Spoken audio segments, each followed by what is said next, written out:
For those of you who've been my viewers through quite a few seasons now, almost a couple years, you know that the show started off with the movie What the Bleep Do We Know? I was inspired by that movie, and many of the people who were stars on the movie I had interviews with from even before the movie was contemplated and before my 4 years in India. So when I came back from India and this movie was a success, I thought, aha, I'm going to call my public access TV show Farther Down the Rabbit Hole, because initially these shows were made for sort of a niche market for people who were very interested in spiritual topics.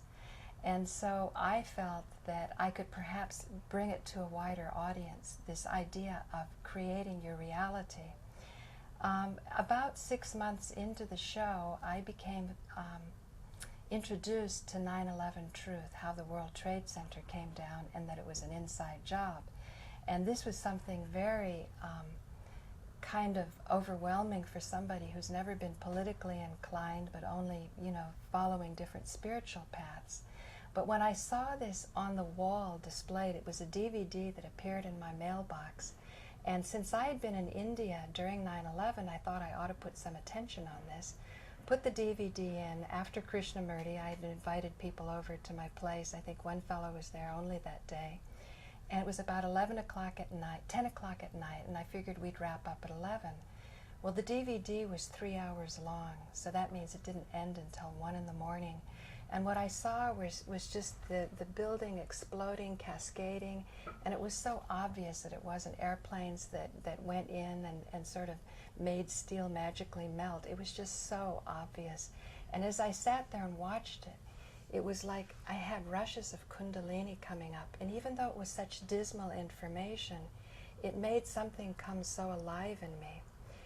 So at that point, I had an expert on international terrorism come on my show quite often, because I felt I'll just let him on my show a few times, and then the people who really should be doing this would take over, and I could get back to what I really wanted to do, which was divine tantra, or the science of creating the reality that we actually want to have.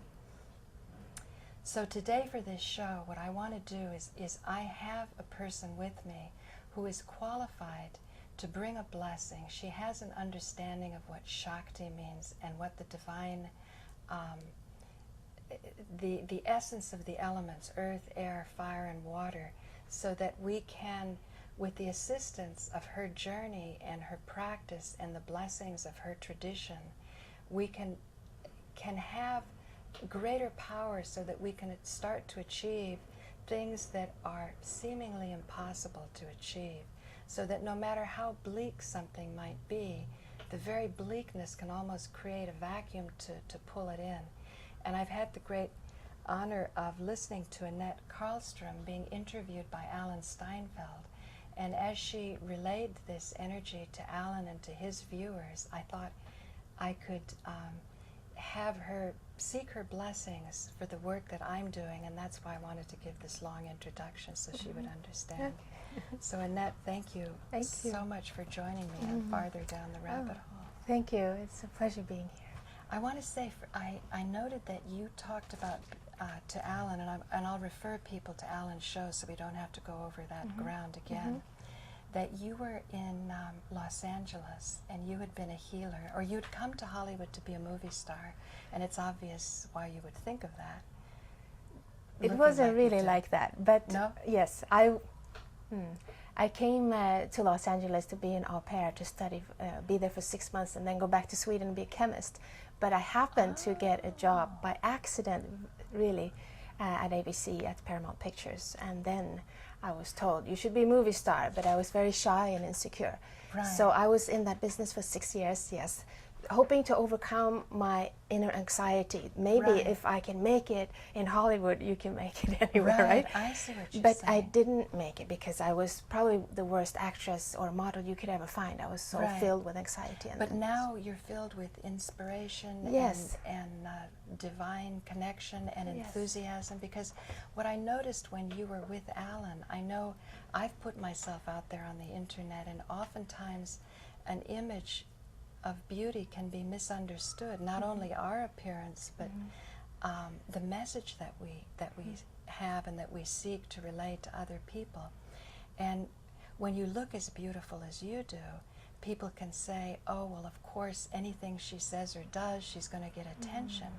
Yet now you're reinforcing what I was sensing, that if you started off as a chemist, you had a real desire to understand science or to understand nature and how things really tick. And then later on, well, I had an experience also in Pacific Palisades when I was in the Transcendental Meditation group, and we were doing the levitation technique, kind of bouncing around.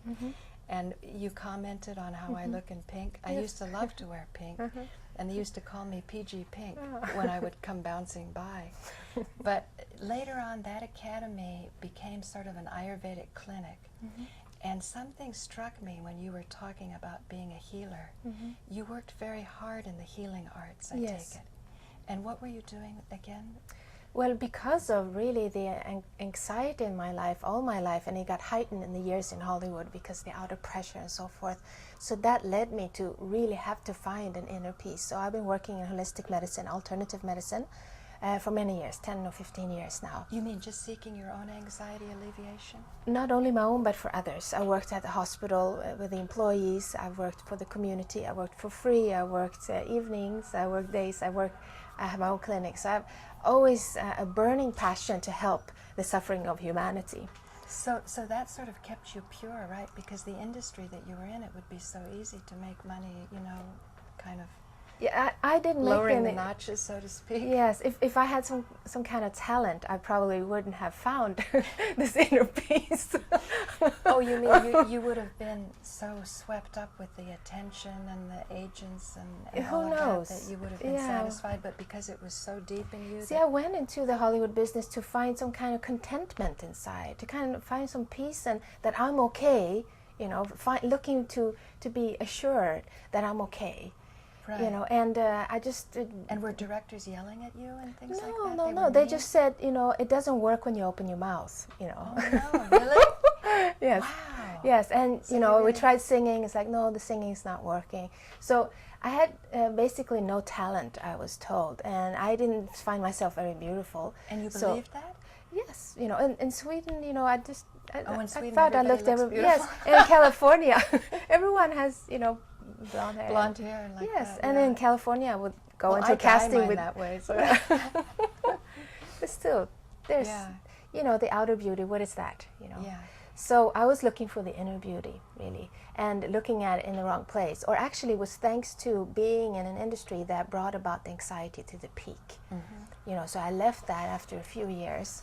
I realized it's not going to happen here. So I went back to Sweden, where I'm from. And it was there that I discovered then a presence. You discovered the presence. Yes, I discovered the phenomenon, you can say, to make this short now, since I don't want to tell the whole story again. We'll attach this to Alan's show too. Yes, the phenomenon of the oneness blessing. I received a gift of you can say, an awakening, or to get to know a presence that was always been there. I just haven't had direct, full-on contact with it.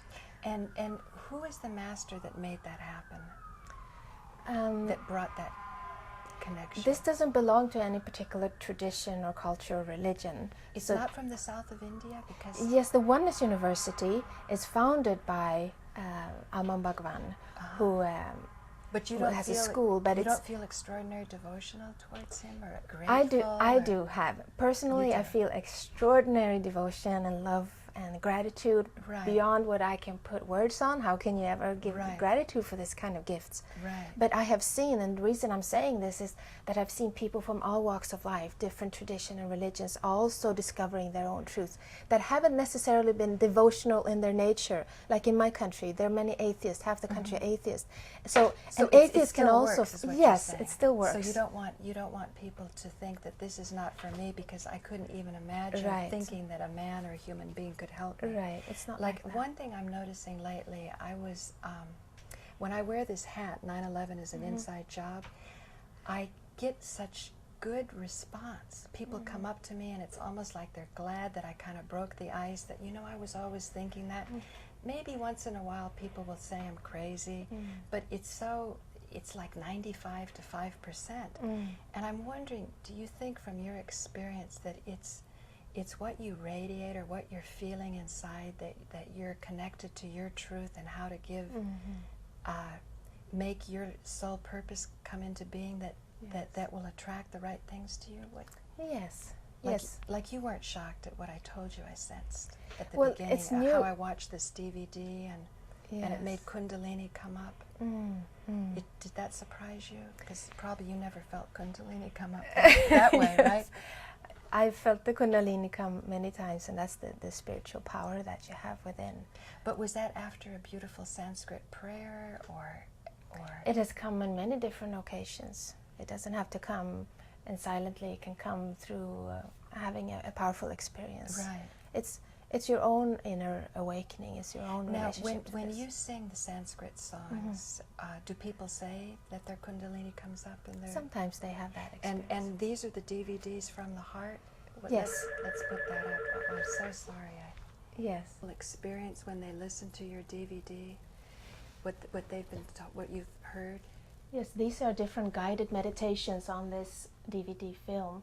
So I help people connect to their higher presence, their divine intelligence within them, however you relate to it. And then I sing a song of this mantra as an awakening, as a oneness blessing to awaken that presence within.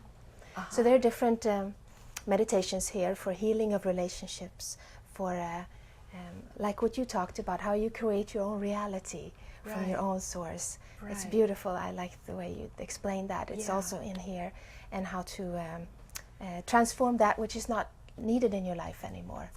And then you have these other DVDs too? Those are CDs. CDs? These are CDs that I'm singing, chanting. Because the old, you're beautiful at singing. Old Sanskrit mantras, and yes, different invocations. And where can people get these CDs? You can get them from, in the United States, from a website called invokethepresence.com. Invokethepresence.com. For any of you, I also have a book out, but I didn't bring it today, but it's also called From the Heart, where I describe more of my experiences. And right now you're on a book tour. Yes. So where can people find you next? Miami. In Miami? Yes, and then Denver and North Carolina and Los Angeles, Ashland, and yes. Oh, wow. San Diego. And then back to Sweden? Yes, and back to Sweden. That's great. Yes. So what I want to do is ask you what you did for Alan to give me a blessing. Yes. And also what I want to have happen, because I'm sure it can happen because of the way I look on it as a science of Shakti. You talk about being a chemist. When I went to Varanasi, I felt that was the physical place where the inspiration of transcendental meditation came from. And I know, I understand how you feel for most people. You don't want to say it matters about the master.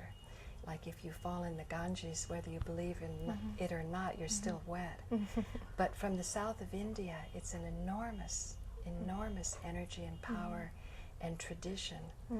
And I feel that it's not often understood, and if it could be understood, we could alleviate so much misunderstanding about Christianity being opposite to paganism or Hinduism or Islam, but that they're divine principles that run throughout. So what I wanted to say is the blessing I'm seeking is for the work that I've been exposed to in 9/11 Truth. The first responders that had to clean up the mess, that the public has very little understanding of how this destruction came about.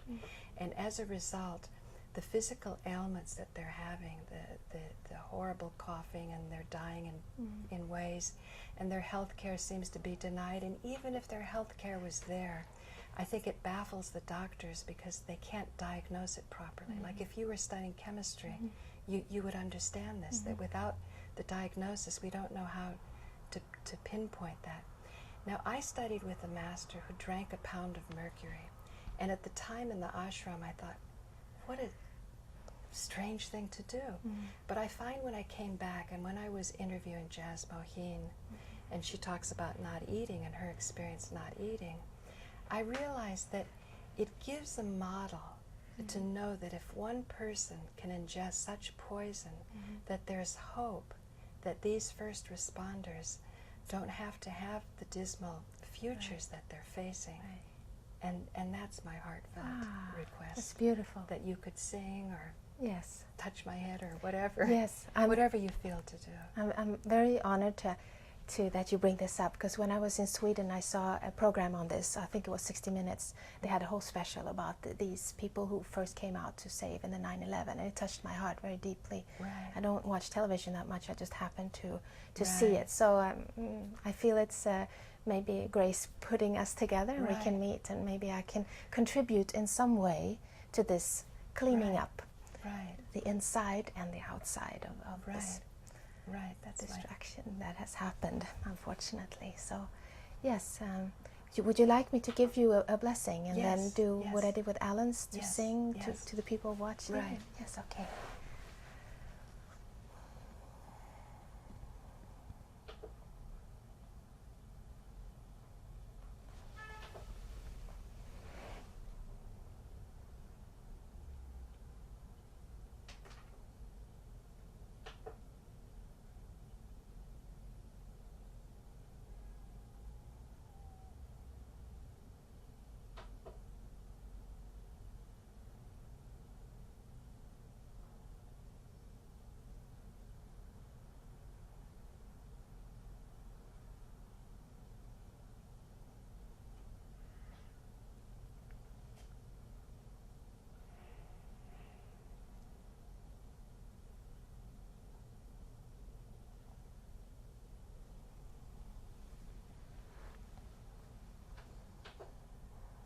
So I ask for a full blessing for all these people that were involved in the 9/11 incident, for a healing of the heart,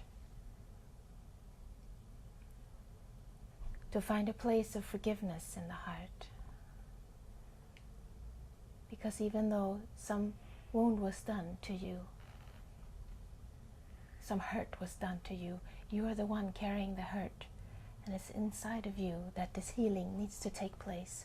So no matter what happened or who did it, we ask for this healing to take place inside your heart. All the people that were involved in this 9/11, and it wasn't just New York, it was the whole world watching. We all felt it. Every part of the world. I remember the moment very clearly. It struck me in my whole body as I watched this. So I ask for a full healing for all the people involved in the 9/11 incident, for full recovery of this destruction that was made, that something new and beautiful will rise out of this, and full healing will take place.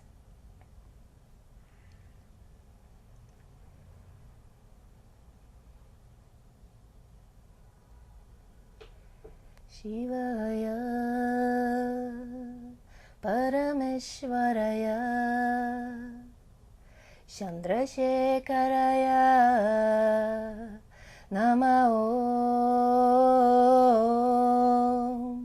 Bhavaya Bhavaya Guna Sambhavaya Shivatandavaya Nama Om Shivatandavaya Nama Om Shivaya Parameshwaraya Chandrasekharaya Nama Om Bhavaya Bhavaya Guna Sambhavaya Shivatandavaya Nama Om Shivatandavaya Nama Om Shiva Dannavaya Namah. Shiva Dannavaya Namah.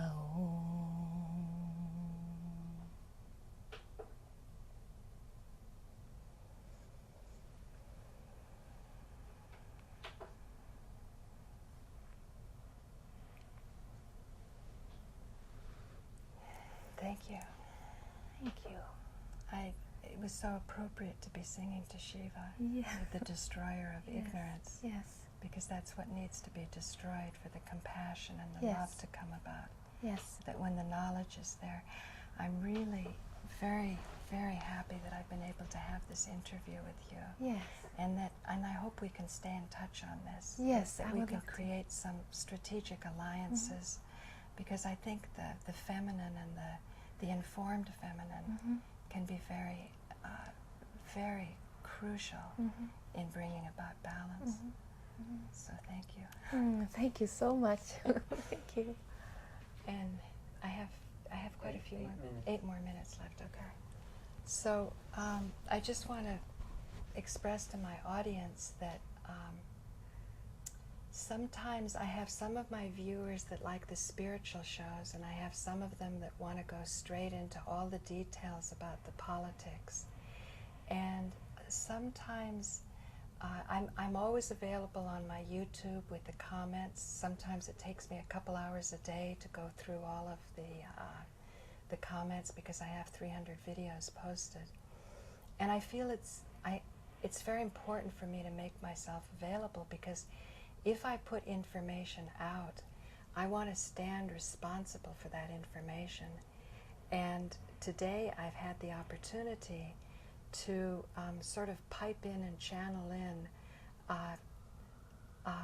inspiration, divinity, hopefulness, and to show that it's possible that you should always study things. You shouldn't feel that this is too much for me, I can't handle it. But as you're going about handling it or seeking out to have all of the information and knowledge, or the truth, so often people are saying, I want to know the truth. And then I was talking today in my job at the hat shop, someone said, 9/11, I go down to St. Mark's. But you know what? It makes me depressed. And because the evil people are running the planet. And I said, well, you just have to keep searching deeper, because how could it possibly be that only evil exists? Otherwise you can't explain how creation has come about, or even how creation maintains itself. So seek even deeper. Use the knowledge. Don't avoid anything to say, oh, this is going to ruffle my spiritual place or my spiritual solitude or peace. Find out all of the information you can find out. But be careful when your personal relationships are affected, or you find yourself growing excessively paranoid or suspicious. Feel that even those who you may hate a lot, or you may feel deserve a lot of blame or deserve punishment, maybe you don't know the full story on what's going on in their life, and that at the end of the day, even the most evil criminal or wrongdoer is to bring the entire creation as you want into balance so that everyone can benefit. Maybe forgiveness is more important than seeking punishment. The punishment that we seek may give us sort of a satisfaction, but chances are it's going to be a temporary satisfaction. What will be more enduring is to find those tools, as I feel, I don't mean to call you a mere tool, but a conduit or a channel that can allow that heartfelt cry for solution to come into your life. And that through that blessing, however you may find it, tonight we got to experience a beautiful flavor with Anette Carlstrom, and you can get her DVDs and her book if that was an avenue that worked for you. And then come in more robustly and in a more balanced way, because instead of alienating yourself with your family or your friends or your lover because now you're doing 9/11 truth and they don't want to do the truth, and the paths are diverging. Now you can bring more with you so that we can together move to rectify the things that need to be rectified. I like the word rectify instead of saying accountability or punishment. It's just a thought I have. I mean, Nice. does it inspire anything in you? Well, I'm not an expert on the English language, so I'm not the right person to ask these things. Well, yeah. But it's nice to find, I like what you talk about forgiveness, because we all need to find that place within ourselves where we're not carrying that hurt anymore, because it turns into bitterness and it turns into stagnation inside, and it turns into poison then. And we are the one who's suffering from this. So however we can reach a point of healing within ourselves, no matter what path, that is the way to go in this. Right. I'm glad you allowed me to elaborate on that, because I already know some of my viewers how they think, and they could say, well, she's saying that these first responders need to forgive, and they never have the satisfaction of really knowing what happened. To me, what the blessing did was, yes, definitely to have the forgiveness, but to me, once the heart is healed, then you're more capable of going out and allowing others to get a healing, to say, no, no, no, I know what you did. I'm aware of it. Other people are opening their eyes to it. Now you too step up for your healing, to self-acceptance, because no matter how bad the crime, grace is there. Grace will come and will bring balance, will bring the love and the healing. This is a time in our evolution when the truths are coming up, like people are coming out of their closet, so to speak. So this is the time where darkness comes into light. So whatever needs to come up will come up. That's a good way to end this. So that we could come out and just, you could reiterate your website so people can find you? Yes. It's at Anette Carlstrom, A-N-E-T-T-E. Yeah, okay. Spell very A-N-E-T-T-E C-A-R-L-S-T-R-O-M. Such a long Swedish name. AnetteCarlstrom.com. Great. And my name is Paula Gloria, and this has been an episode of Farther Down the Rabbit Hole.